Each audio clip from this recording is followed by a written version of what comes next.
మీరు కామెంట్స్ పెడుతున్నారు, కానీ నాకు చదువు రాదని ముందే చెప్పిన. మీరు ఏం పెడుతున్నారో తెలియదు.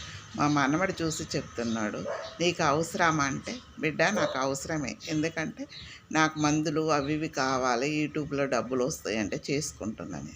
ఒకరి మీద ఆధారపడి చేస్తలేని, నాకు నచ్చి చేసుకుంటున్నా. నేనే పిచ్చి పిచ్చే చేస్తలేని, మంచి మాటలే చెప్తున్నా అమ్మ కోసం. నీకు నచ్చకపోతే చూడక బేట, ఎందుకు చూస్తావు? నీవు అవమానిస్తున్నావు అంటే ఒక అమ్మను అవమానించినట్టే. నేను చెప్పిన అమ్మను అన్నా. మీకు మీరు అవమానించుకుంటే మీ అమ్మను అవమానించినట్టే. అమ్మను గౌరవించిన కొడుకు ఉన్నా ఒకటే, లేకున్నా ఒకటే. గ్రహించండి. అవునా కాదా? ఎందుకు చెప్తున్నావు బేట నువ్వు అనవసరంగా? అందరు మంచిగా ఉంది అమ్మ, మంచిగా ఉంది అన్న అందరు రైట్లు కొడుతున్నారు. అమ్మ చెయ్యమ్మ అంటున్నారు, చెప్పమ్మ అంటున్నారు. ఒక ఇద్దరు ముగ్గురు కామన్ పెడుతున్నారు. ఎందుకు బేట అలా పెడుతున్నారు? మీ అమ్మ కాదా?